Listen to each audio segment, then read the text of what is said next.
नमस्कार भैया, राम राम। हम हैं आशुतोष नायक और आप देख रहे हैं बुंदेली वार्ता। बुंदेली वार्ता के पॉलिटिकल वार्ता सीरीज में आज बात हुई है पूर्व बबीना विधायक कृष्णपाल राजपूत जी से। राजपूत जी, बहुत बहुत स्वागत है आपको बुंदेली वार्ता में। धन्यवाद। राजपूत जी, बहुत पहले से या जाको चुनाव की सरगर्मियों के पहले से हर आदमी दिमाग में डालें तो कि बबीना से बसपा से चुनाव लड़ें तो राजपूत जी लड़ें, विधायक जी लड़ें, लेकिन एंड टाइम पे होत का है कि एक खबर आज सामने कि राजपूत जी बसपा से निष्कासित कर दे गए। जी बिल्कुल सही बात है। जी है क्या कि जो खबर आई है वो चौंकाने वाली तो है ही। बिल्कुल। कि एक समय था कि लोगों को लग रहा था कि बहुजन समाज पार्टी कृष्णपाल राजपूत यहाँ से चुनाव जीतेंगे जी और कुछ पलों में एक ये खबर आ जाए कि टिकट कट गया। जी उसी के कुछ क्षण के बाद ये खबर आ जाए कि वो पार्टी से भी निकाल दिया गया। जी और जब आदमी ने ये पूछना जब शुरू किया, क्षेत्र की जनता ने, जी कार्यकर्ताओं ने, जी तो एक आरोप लगा दिया गया कि कृष्णपाल राजपूत अहरवार समाज को गाली दे रहे थे। जी एक आरोप लगा दिया कि कृष्णपाल राजपूत चुनाव में मैनेज हो जाते हैं। जी जब आदमी पार्टी से जब निकालता है तो कोई ना कोई आरोप तो लगाता है। बिल्कुल। यही बहुजन समाज पार्टी के लोगों की भी नीति है कि अब उन्हें हमारे बारे में और कुछ तो मिला नहीं, तो उन्होंने इस मनगढ़ंत कहानी को बना करके कि हमारे कार्यकर्ता के बीच में एक ये बात फैलाई जाए कि विधायक जी अहरवार समाज को गाली दे रहे थे। जी और विधायक जी बहन जी के सामने जो बात मुझे पता चली है कि ये कहा गया कि वो बहन जी पिछले चुनाव में मैनेज हो गए थे। अच्छा। लेकिन हमारे वर्कर को, हमारे क्षेत्र की जनता को अच्छी तरह से पता है कि ये चुनावी अफवाहें थी। चुनाव जीतने के लाने इस तरह के स्टैंड भारतीय जनता पार्टी के लोगों ने अपनाए थे। वो उस अपने स्टैंड में सफल हो गए और वो सीट भी जीत गए थे। लेकिन बहुजन समाज पार्टी के हमारे एक एक वर्कर को, हमारे समाज के लोगों को, हमारे शुभचिंतकों को, सबको पता है कि कृष्णपाल राजपूत पैसे में बिकने वाला नहीं। कृष्णपाल राजपूत प्यार से तो लोग खरीद सकते हैं, लेकिन ना दम से और ना पैसे से, ना कभी खरीद सकते हैं ना कभी झुका सकते हैं। कृष्णपाल राजपूत को ना लोग दम से खरीद सकते हैं ना दाम से खरीद सकते हैं। जी राजपूत जी, आपके पीछे आज भी एक तस्वीर है जिसमें बहन जी की कई सारी तस्वीरें हैं एक फ्रेम में। जी तो कहीं ना कहीं ऐसा है कि आज भी अंतर मन से राजपूत जी बसपाई ही हैं। बिल्कुल सही है। क्योंकि मैंने 31 साल मैंने राजनीति की जब शुरुआत की थी, उस समय जब हम ABCD भी नहीं जानते थे राजनीति का, जी मैंने बसपा में अपने जो हमारे बुजुर्ग थे उनके द्वारा कैडर लेकर के मान सम्मान स्वाभिमान की जो लड़ाई थी, जी जो इस देश में समता मूलक समाज की स्थापना की जो हमारे महापुरुषों का जो आंदोलन था, जी उसको हमें बता करके तैयार किया गया था। और उसी को लेकर के हमने बहुजन समाज पार्टी में काम किया। जिन समाजों को कोई नहीं जानता था, उन समाजों को बहुजन समाज पार्टी ने भागीदारी देकर के उनको नेता पैदा करने का जो काम किया था, उससे हम बहुत प्रभावित थे। और जिन महापुरुषों को कोई नहीं जानता था, उन महापुरुषों को बहुजन समाज पार्टी ने पब्लिक के सामने ला करके, समाजों के सामने ला करके उन्हें उजागर करने का काम किया, उनका इतिहास उजागर करने का काम किया। इससे हमें ये लगती थी कि इस देश के अंदर जो गैर बराबरी है, जो छुआछूत है, उसको ख़त्म करने के लिए बहुजन समाज पार्टी जो काम कर रही है, और ये छुआछूत ऊंच नीच की जो व्यवस्था है वो ख़त्म होना चाहिए। ये देख करके हम बहुजन समाज पार्टी में जुड़े थे और उसी पर हमने अपने महापुरुषों के आंदोलन पर, मिशन पर हमने काम किया। और बूथ से लेकर के जिले, मंडल, प्रदेश तक के हम पदाधिकारी रह करके, जिस पदाधिकारी बनाया उस पर हमने ईमानदारी से रह करके पार्टी का काम किया। हमें पब्लिक ने, बहन जी ने टिकट दिया 2012 में, और पब्लिक ने वोट दे करके, अपना आशीर्वाद दे करके मुझे जिताने का भी काम किया। और जैसी उम्मीद से क्षेत्र की जनता ने मुझे जिताया था, मैंने पूरा प्रयास किया कि उनकी उस उम्मीद पर मैं खरा उतरूं। जी उन्होंने जो मुझसे उम्मीद करी थी कि जो जनप्रतिनिधि क्षेत्र में कभी आते नहीं हैं, कभी सुख दुख में किसी के साथ खड़े नहीं होते हैं, और जीतने के बाद कोई कुछ नहीं कराता है। सही बात तो है। मेरे दिमाग में जब ये सब चीज़ें रहती थी तो मैं अपने मन ही मन में एक चीज़ सोचता था कि अगर मुझे मौका मिला जी। तो जो लोगों की पीड़ा है मैं उसको ज़रूर कोशिश करूँगा कि उसको दूर करूँ। और मैंने प्रयास किया, जब जनता ने मुझे प्यार दिया, अपना आशीर्वाद दिया, स्नेह दिया, तो मुझे एक टेलीफ़ोन भी अगर किसी ने किया तो मैं वो तत्काल वहाँ पर पहुँचने का काम किया। जो मुझे विधायक निधि मिली मैंने उसको कोशिश करी, मैंने हर गांव में विकास कराने का काम किया। जिन गांव में आज़ादी से लाइट नहीं थी, उजेला नहीं था, उन गांव में मैंने लाइट लगवा करके उन गांव में उजेला करने का काम किया। लोगों के सुख दुख में भी काम आए, लोगों के अच्छे बुरे में भी काम पहुँचे। लोगों की अगर हमसे किसी ने कहा कि विधायक जी बच्ची देखने चलना तो मैं उसमें भी गया, किसी ने कहा बच्चा देखने चलना तो मैं उसमें भी गया। मतलब मैंने कभी अपने आप को विधायक नहीं समझा। जो एक जनता का सेवक का काम होना चाहिए, मैंने बिल्कुल सेवक बन के जनता के लिए काम किया था। और उसी का परिणाम है कि आज 2017 के चुनाव में लोगों ने हमारे प्रति जो भ्रामित फैलाया था, जो भ्रांतियां फैलाई थी, जो अफवाहें फैलाई थी जी। उन अफवाहों में लोग इस वजह से आ गए थे क्योंकि उमा भारती जी हमारी समाज की थी। जी। उन्होंने अपने आप को मुख्यमंत्री प्रोजेक्ट किया और उन्होंने इस बात को प्रचार किया कि विधायक जी से मेरी बात हो गई है और विधायक जी को मैं एमएलसी बना दूंगी, अगर मैं मुख्यमंत्री बनी और सरकार बनी तो मंत्री बना दें। तो हमारे लोगों ने सोचा चलो विधायक जी भी हमारे एडजस्ट हो जाएंगे और बहन जी मुख्यमंत्री बन जाएंगी तो हमारे दोनों काम हो जाएंगे। तो लोगों ने उनकी बातों में आकर के, क्योंकि वो यहाँ से सांसद थी, मंत्री थी, तो लोगों का लगा कि ये सही बोल रही होंगे। लेकिन लोगों को नहीं लगा था कि ये राजनीति के षड्यंत्र के तहत ये प्रचार किया जा रहा है। जब लोगों को मालूम चला तो लोगों को बहुत धक्का लगा कि हमने अपने एक अच्छे आदमी को, हमारे जो बीच का अच्छा आदमी था, जो सुख दुख में हमारे साथ खड़ा होता था, मैंने उसको हरा दिया। तो अभी जो 2022 का जब चुनाव था तो पब्लिक ने पूरी तरह से मूड बना लिया था, हर जाति के भाई ने, चाहे वो किसी भी जाति का हो, किसी भी धर्म का हो, किसी भी मजहब का हो, किसी भी दल का हो, उसने ये मन बनाया था कि इस बार केपी राजपूत को वोट देंगे, केपी राजपूत को यहाँ से जिताएंगे। इससे सारे विरोधी पार्टी के लोग भी परेशान थे और उसी को लेकर के उन्होंने किसी न किसी ने षड्यंत्र करके मेरा टिकट कटवाने का काम किया और मुझे पार्टी से बाहर कराने का भी काम किया। विधायक जी, एक आपने बताया 3 दशक से भी ज़्यादा का समय किसी एक पार्टी के लिए सेवा देना जी, और बाद में आरोप लगकर जी उससे निकाल दिया जाना जी, कहीं ना कहीं ठेस तो पहुंचाता है। बिल्कुल पहुंचाता है। लेकिन बस हमें खुशी इस बात की होती है कि हमारी जो मेरे ऊपर आरोप लगते हैं, मेरी ना तो क्षेत्र की जनता उन आरोपों को मानती है, ना हमारा पार्टी का कार्यकर्ता मानता है, क्योंकि उसको मेरे अंदर तक वो हमें जानता है और हम अपने कार्यकर्ता को अंदर तक जानते हैं। उसको जो पूरा भरोसा रहता है कि हमारे भाई साहब, क्योंकि हमें लोग विधायक नहीं कहते, हमें लोग भाई साहब कहते हैं। और मुझे जब मुझसे कोई विधायक कहता है तो मैं उससे एक बात कहता हूँ कि भाई ये बताओ, अभी तक मैं तुम्हारे भाई साहब थे, अब विधायक बना दिए तो मुझसे दूरी बना रहे, इसका मतलब हम भाई साहब थे तो भाई साहब ही रहने दो, मुझे विधायक मत बनाओ। मैं विधायक अधिकारियों के लिए हूँ, अपने लोगों के लिए मैं भाई साहब ही हूँ, किसी का छोटा भाई हूँ तो किसी का बड़ा भाई हूँ। तो भाई साहब ये बताइए, राजनीति की शुरुआती दौर में पता चलता है कि उसके पहले आपने मेडिकल भी काम किया है। बिल्कुल किया। खेतों पे भी गए हैं। बिल्कुल। खेती बाड़ी का भी काम देखा बिल्कुल है। किया। इसके बाद आप बसपा में कैसे आए और फिर यहाँ तक का सफ़र किया?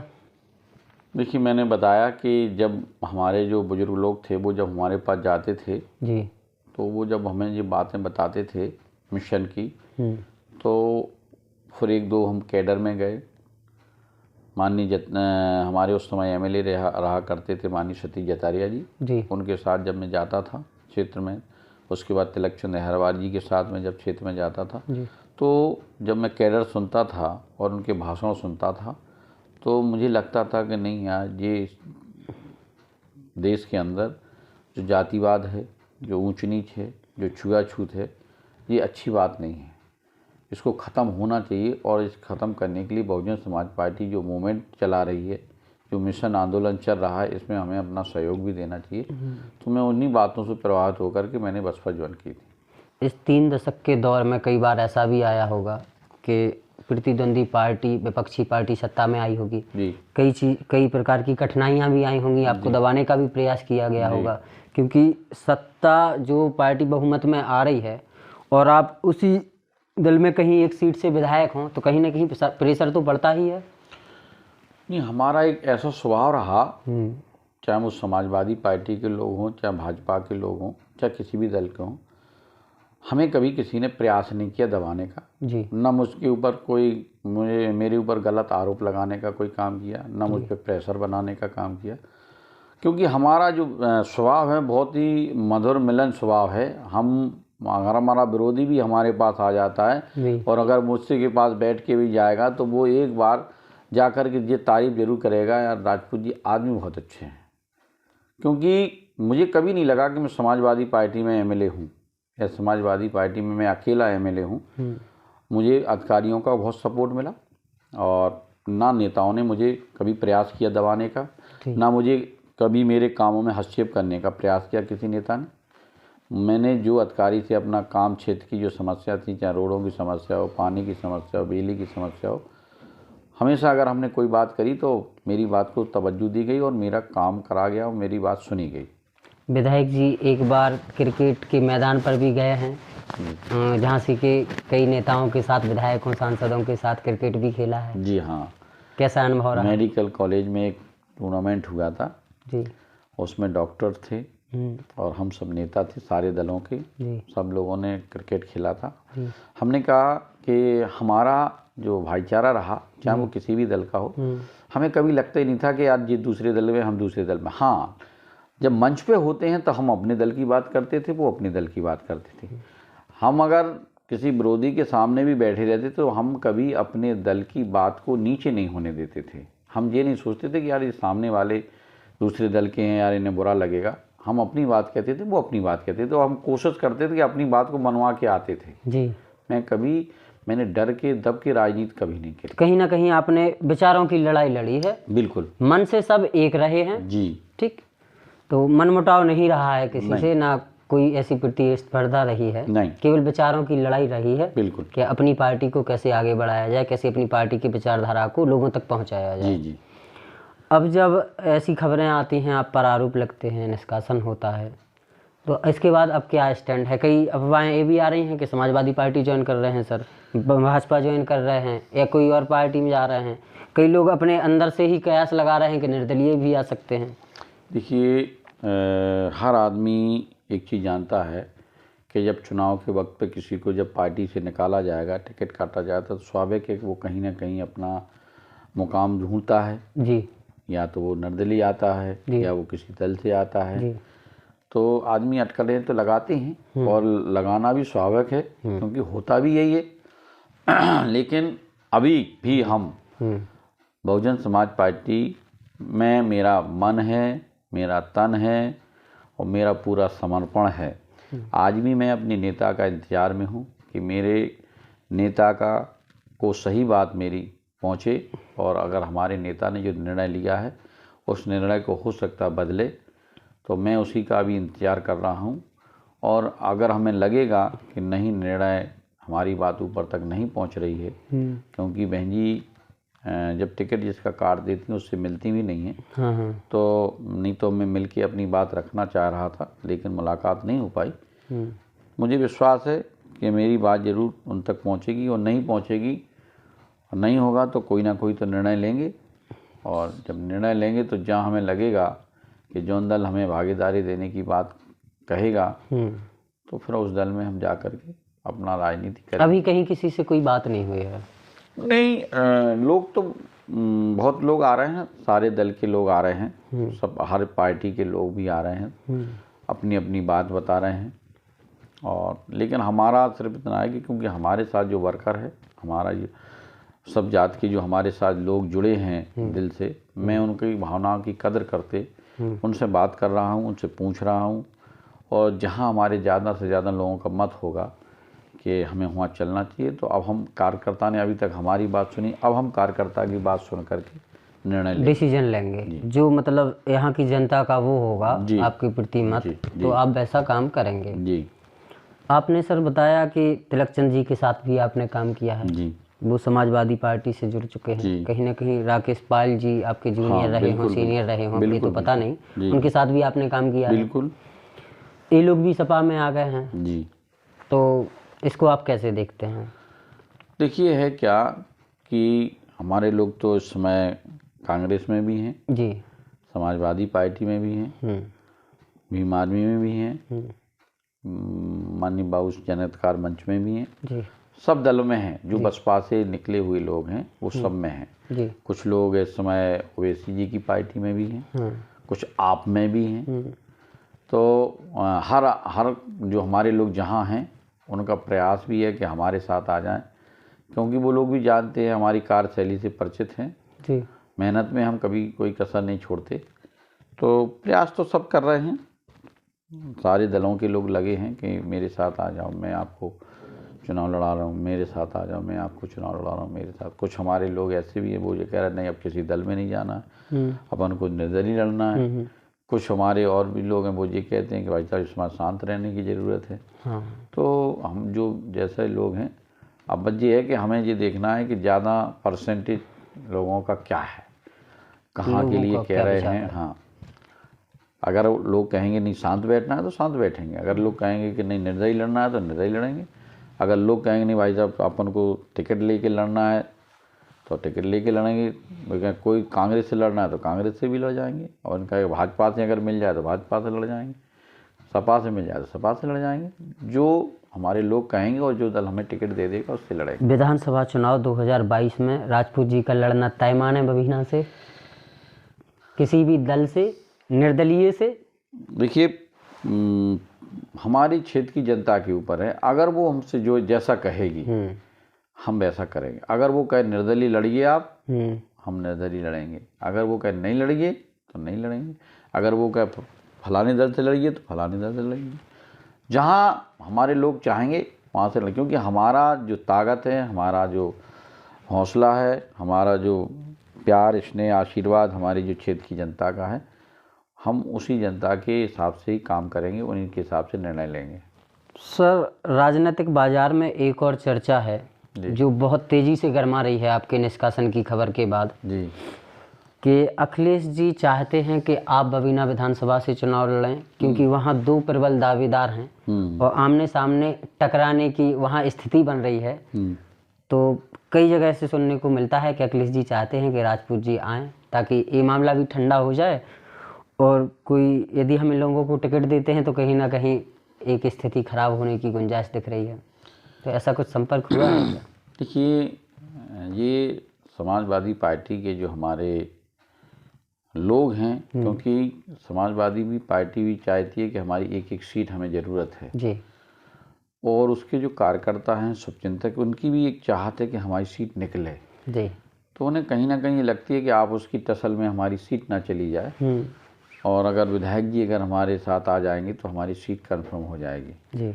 तो वो लगे हैं प्रयास में अपने में। अभी मेरे पास कोई इस तरह की कोई सूचना नहीं है, और न मेरे पास कोई ऐसी खबर है, न मुझसे किसी ने कहा है। हाँ, लेकिन ये है कि लगे ज़रूर हैं, ये मुझे खबर लगती है, लोग जा रहे हैं अखिलेश जी से कह रहे हैं कि अगर ऐसा हो जाए तो ऐसा हो जाएगा, ऐसा हो जाए तो ऐसा कह। भाजपा के भी लोग लगे हैं, वो भी कह रहे हैं कि भाई अगर ऐसा हो जाएगा तो अपनी सीट कंफर्म हो जाएगी। उमा जी ने आपको षड्यंत्र रच के लोगों को झूठी बातें कह के जी 17 का चुनाव तो हरवा दिया जी। अब यदि उमा जी कहती हैं कि हमारी पार्टी से आकर चुनाव लड़ो जी, तो लड़ेंगे राजपूत जी?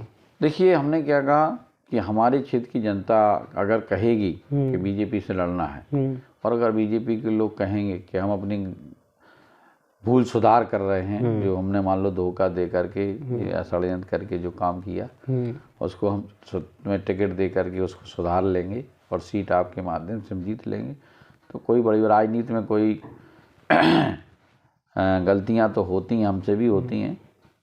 हर आदमी, और राजनीति में तो साम दाम दंड भेद सभी आदमी अपनी आजमाते, उसमें कोई बुराई की बात भी नहीं है।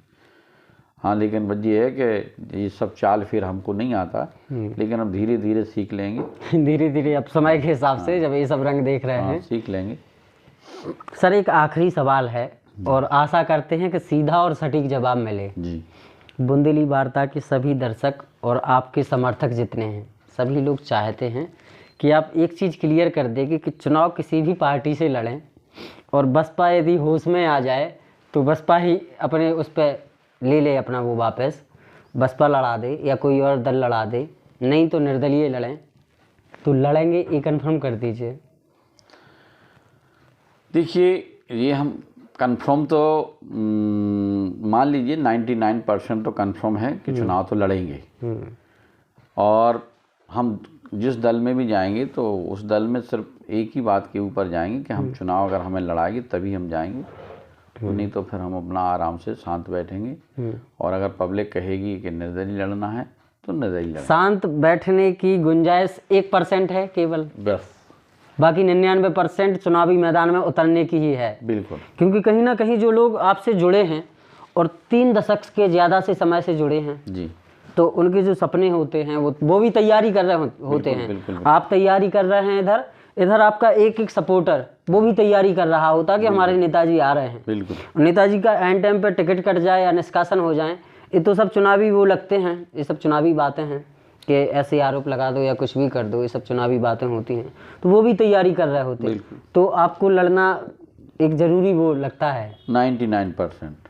थैंक यू सर, बहुत बहुत धन्यवाद आपका हमें समय देने के लिए। थैंक यू भैया। हरो अगर आप जब वीडियो फेसबुक में देख रहे हो तो हमारे बुंदेली वार्ता पेज को लाइक और फॉलो करियो। संगे संगे जो वीडियो अच्छी लगे सो शेयर जरूर कर दीजिए। अपनी कोनो बात हम तक पहुंचाना चाह रहे हो कमेंट बॉक्स में या फिर हमें मैसेज में भेज दीजिए। और अगर ये वीडियो को आप यूट्यूब पर देख रहे हैं तो हमारे चैनल को सब्सक्राइब कर लो और नोटिफिकेशन बेल भी दबा लो, ताकि आगे जो कार्यक्रम आते हैं उनकी आपको तुरंत जानकारी मिल जाए। यूट्यूब की वीडियो को ज़्यादा से ज़्यादा शेयर भी करें। धन्यवाद।